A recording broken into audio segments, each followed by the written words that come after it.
This is a country where citizens pay no personal income tax and a liter of gasoline can cost less than a bottle of mineral water.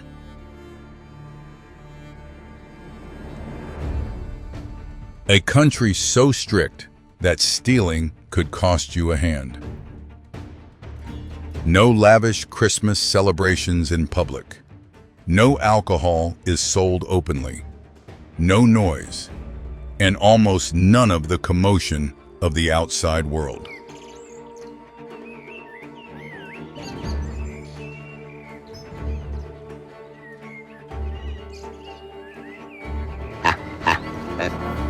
Welcome to Brunei, Southeast Asia's second smallest country and one of its wealthiest, thanks to its vast oil reserves.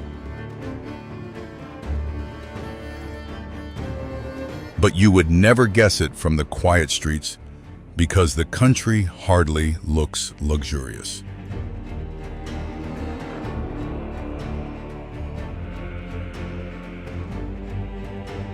So where is all that wealth hiding?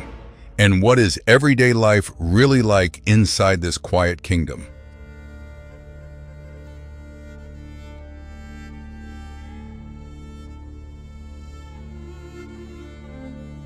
Stay with us as we uncover life inside Asia's silent oil kingdom.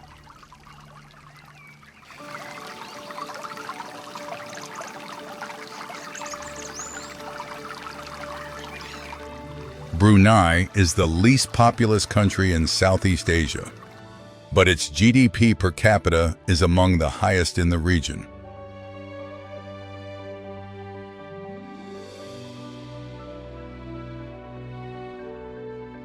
For many Bruneian citizens, life is wealthy, prosperous, and supported by a level of financial security that people in other countries can only dream of.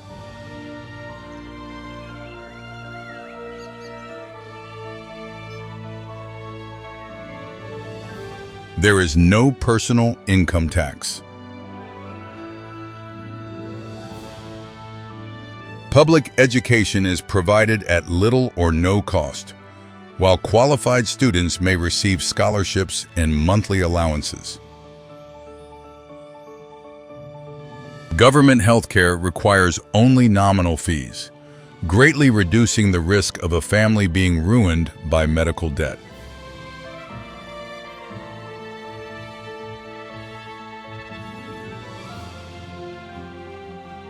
National housing programs also help eligible citizens obtain affordable homes. If your country had no personal income tax, what would you do with the money you saved? Thanks to Brunei's vast reserves of oil and natural gas, often called the black gold of Southeast Asia, gasoline here is even cheaper than bottled water.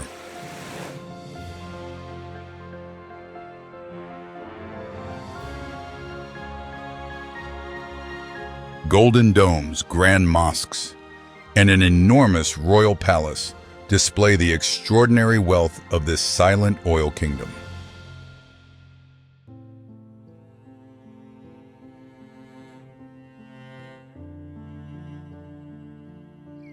Such generous benefits are easier to provide because Brunei is both small and sparsely populated.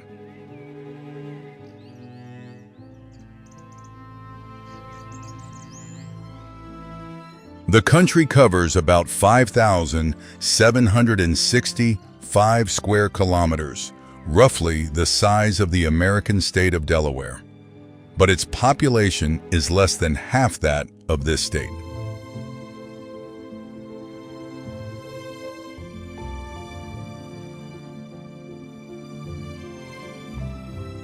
With fewer than 500,000 people sharing the huge wealth generated by its energy industry, Brunei provides each citizen with a level of public support that would be far more difficult in a larger country.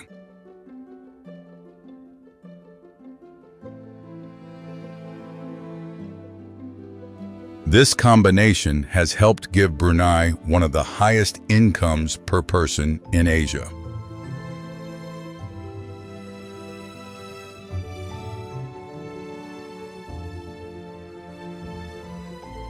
So what does daily life look like in a wealthy country where many citizens face fewer financial pressures?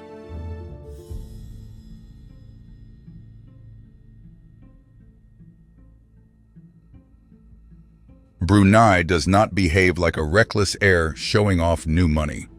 It resembles an old aristocrat who values privacy and calm over loud displays of wealth.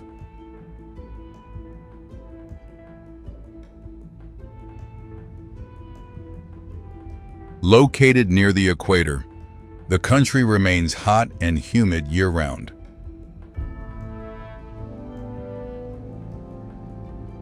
Temperatures usually range from about 23 to 32 degrees Celsius, but the humidity makes it feel much hotter.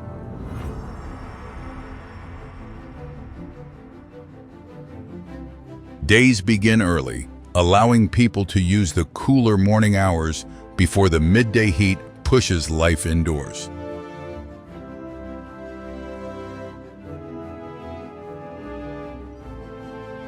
Brunei's mornings are unusually quiet. Sidewalks are often empty. Motorcycles are far less common, and most residents travel by car. Cheap fuel, limited public transportation, and non-pedestrian-friendly roads have made driving essential.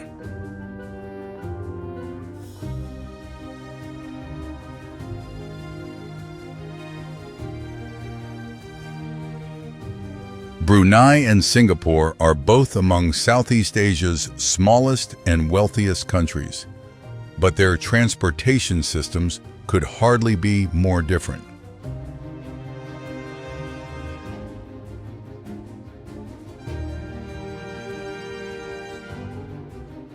Car ownership is common in Brunei, while in Singapore it can feel almost out of reach. Traffic moves calmly. Drivers rarely honk and often stop well in advance when pedestrians approach a crosswalk.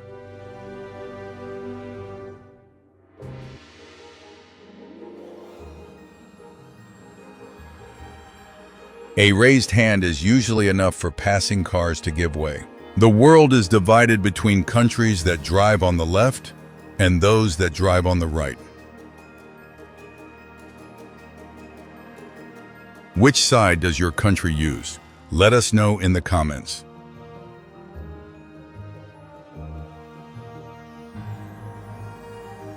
Brunei drives on the left, and much of daily life unfolds inside air-conditioned cars, homes, offices, mosques, and shopping centers. As the afternoon cools, people begin moving outdoors again.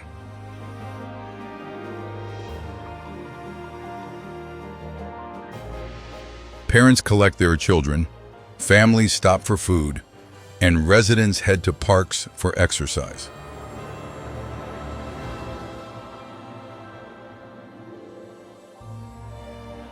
Night arrives early, and the capital soon becomes quiet again.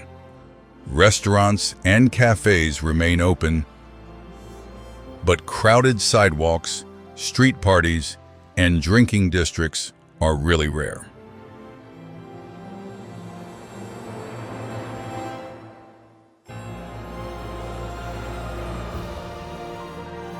Alcohol is not sold openly, and public bars are almost impossible to find.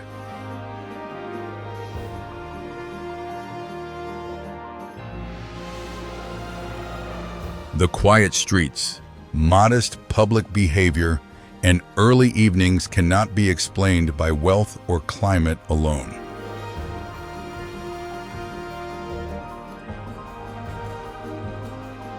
They reflect the powerful influence of Islam, a faith that shapes not only worship, but also the laws, routines, and social expectations of everyday life.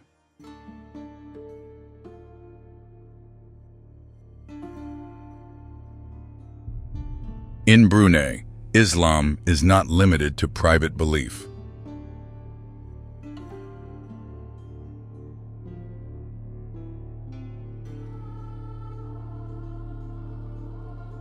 It stands at the center of national identity through a philosophy known as MIB, short for Melayu Islam Baraja, or Malay Islamic monarchy.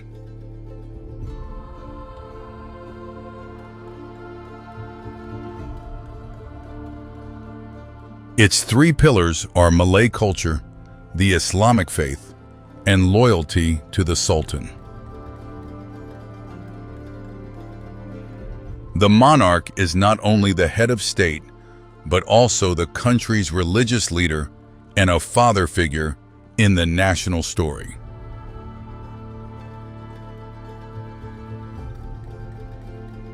A mosque is more than a place of worship in Brunei. It sits at the heart of community life.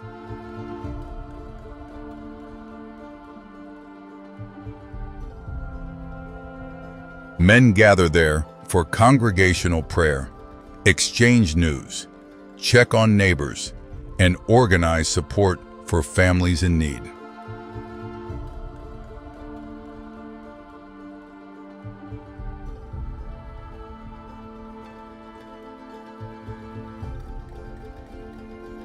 Women also participate in religious education, charity, and community activities. Few countries make religious devotion as visible in the daily schedule as Brunei.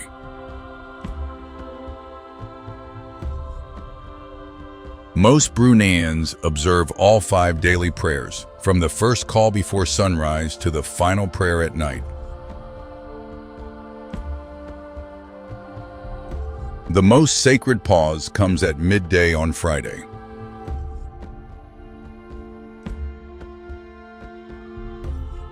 Businesses and offices close from noon until 2, allowing Muslim men to gather at mosques for congregational prayer as the call echoes across the country.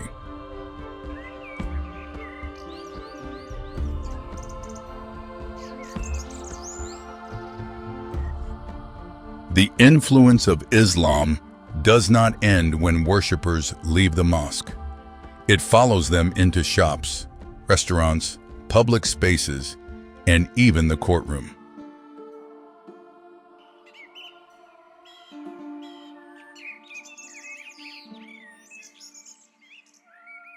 Brunei operates under both civil and Sharia law, a strict legal system based on Islamic religious principles.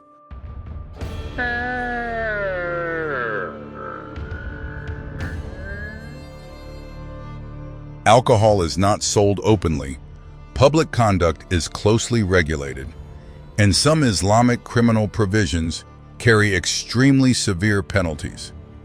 These laws have drawn international criticism, although the harshest punishments are rarely carried out.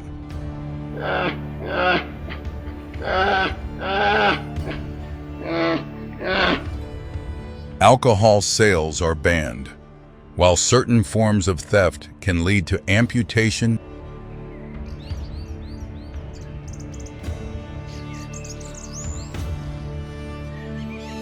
Skinship is strongly discouraged, while both men and women are expected to dress modestly.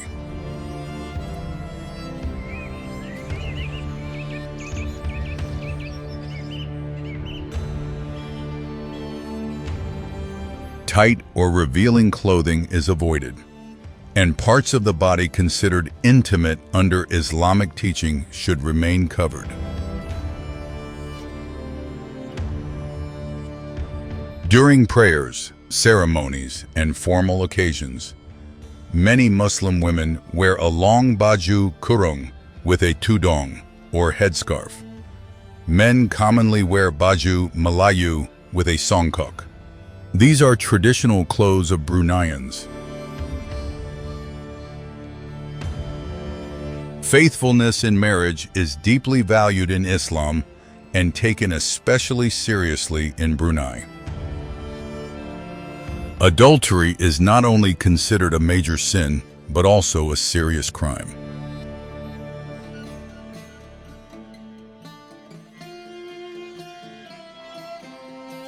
In many countries, cheating may end a marriage. Under Brunei's Sharia law, certain cases of adultery can carry death by stoning.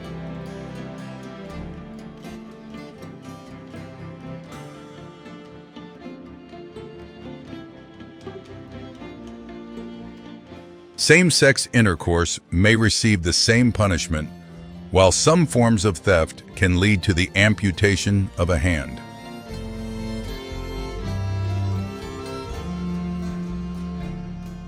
The harshest penalties have not been carried out under Brunei's continuing moratorium. Still, their presence in law sends a powerful warning.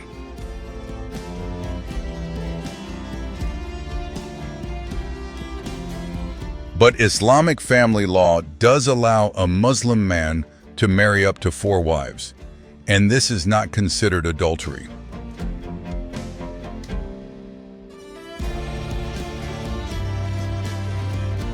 He must receive permission from a Sharia court and prove that he can support and treat each wife fairly.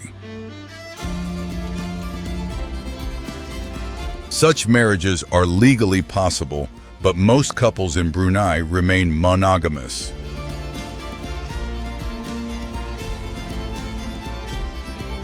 Islam shapes more than what Bruneians are forbidden to do.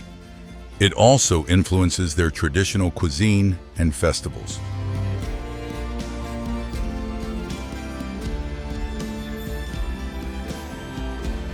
And in a country where nightlife remains quiet, the dining table becomes one of the liveliest places of all. No dish carries more history than ambuyat. Made from starch, taken from the trunk of the sago palm, it became an important source of food during the Second World War, when rice and meat were difficult to afford. What began as a meal of survival later became the country's national dish. The thick, sticky mixture has almost no flavor on its own.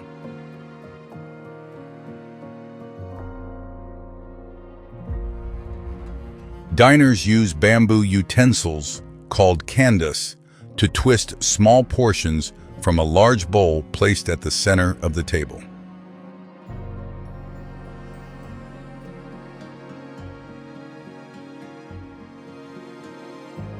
The real flavor comes from keka, a sour or spicy dipping sauce. Meat, fish, and vegetables are also served around the bowl, creating a complete meal.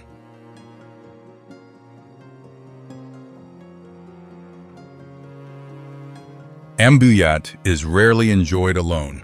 Everyone reaches toward the same central bowl, sharing food, conversation, and time together.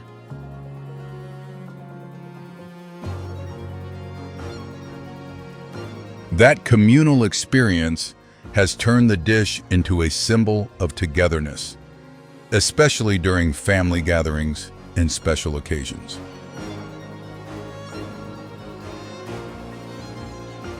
While ambuyat is often reserved for family gatherings and special occasions, nasi katok belongs to everyday life. This humble meal can be found almost anywhere in Brunei.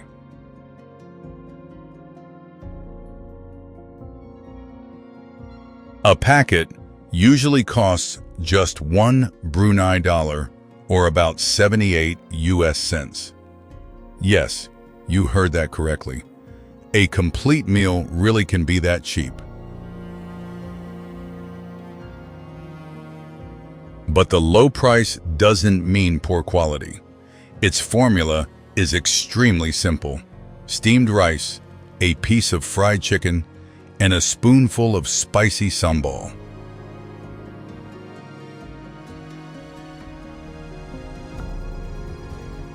Together, they create a rich, bold flavor far greater than the price suggests.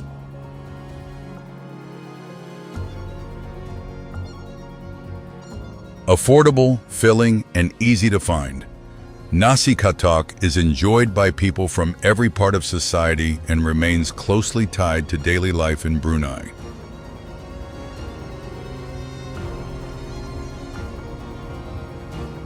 Brunei has far more flavors waiting to be discovered, and during traditional festivals, many of its best-loved dishes come together at the same table. Festivals here do not revolve around alcohol, crowded bars, or wild street parties. Public celebrations are generally orderly, family-centered, and deeply connected to religion and the monarchy.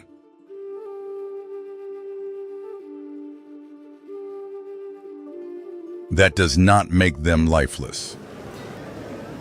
Gedong night market and temporary bazaars around Bandar Seri Begawan become some of the busiest places in the country as families search for food before sunset. Ramadan ends with Hari Raya Idul Fitri, Brunei's biggest annual celebration. Families wear their finest traditional clothes, ask relatives for forgiveness, and open their homes to welcomed guests.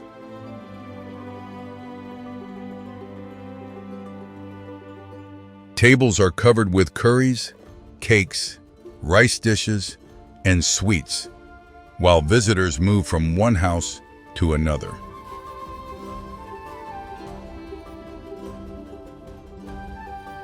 The most extraordinary open house is held at Istana Nurul Iman.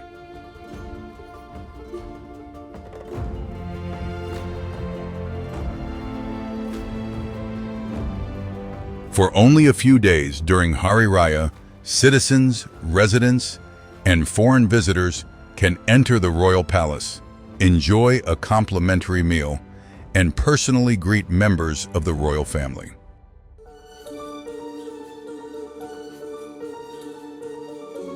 Hari Raya is Brunei's largest traditional Muslim celebration.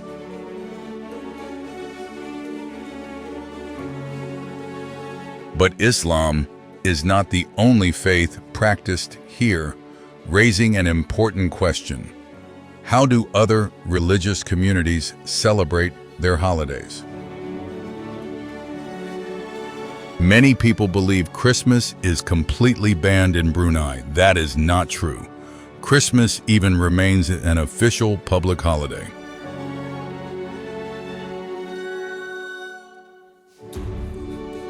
However, public decorations and large public celebrations are restricted, but Christians can still observe Christmas privately in their homes, churches, and communities.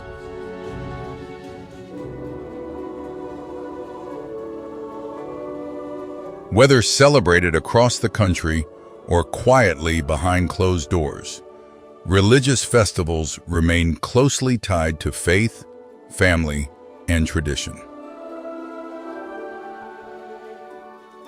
That respect for tradition extends far beyond festivals. Along the Brunei River, the country's past and present continue to live side by side.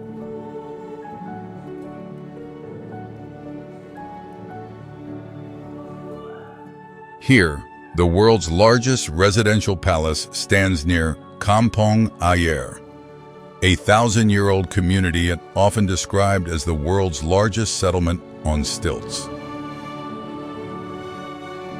The palace represents Brunei's wealth on a scale that is difficult to imagine.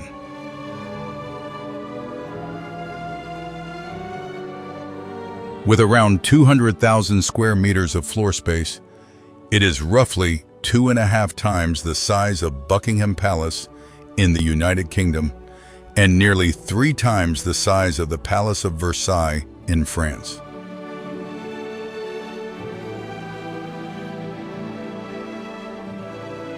Its ceremonial halls feature enormous chandeliers, royal furnishings, and elaborate gold detailing.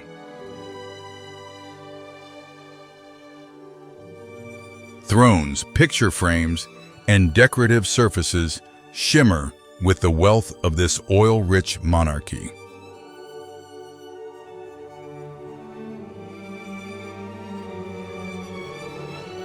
Across the river, royal grandeur gives way to a far older way of life.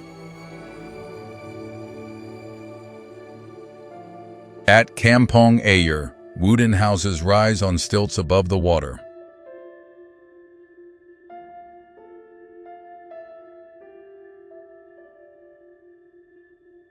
This close relationship with the river has earned Kampong Ayer the nickname Venice of the East.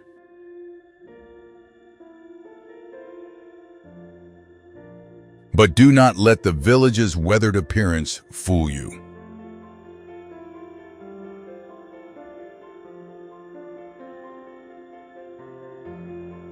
Behind those aging wooden walls, many homes offer all the comforts of modern life, including electricity, running water, air conditioning, television, and internet access.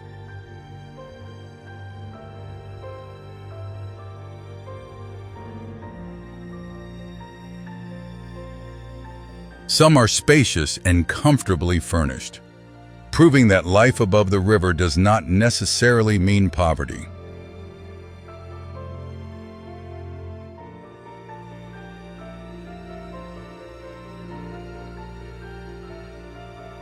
Kampong Ayer has not been left behind by modern Brunei. Modern comfort has simply been fitted into a much older way of life.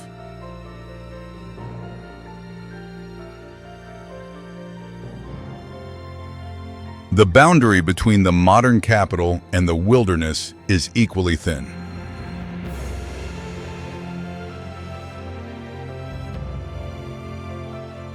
A short boat ride into the nearby mangroves may reveal proboscis monkeys, recognized by the male's enormous hanging noses.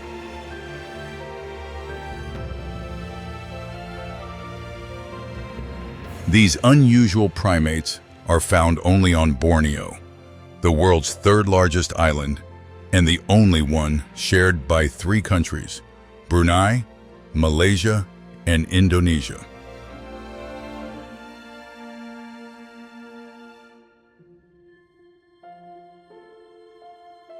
Few national capitals bring visitors this close to an animal found nowhere else in the wild.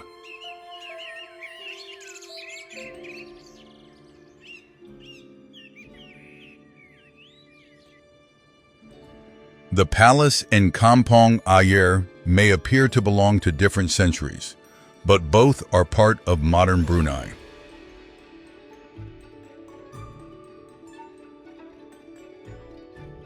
One displays the enormous wealth of an oil-rich monarchy. The other preserves a riverside community shaped by more than 1,000 years of tradition.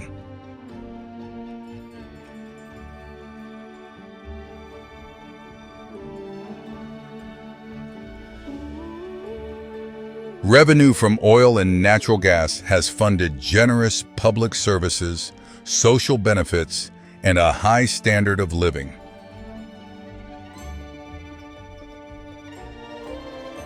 It has allowed this silent kingdom to remain comfortable, orderly, and largely free from the financial pressures found elsewhere.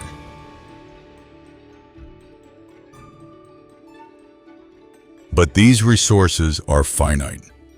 The consequences may not be fully felt today, but the younger generation will eventually face them. Recognizing the challenge, Brunei is investing in digital industries, tourism, and other non-oil sectors.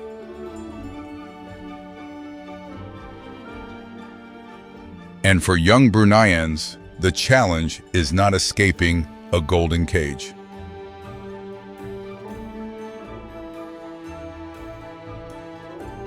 It is learning to accept risk, create businesses, and pursue new opportunities in a society that has long been built around stability. But as the saying goes, there's no such thing as a free lunch.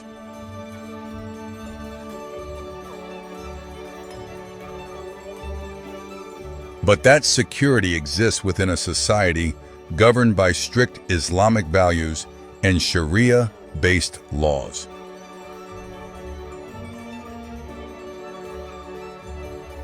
What do you think of life in Brunei? Would you choose prosperity and security within strict limits, or greater freedom with more uncertainty? Share your choice in the comments.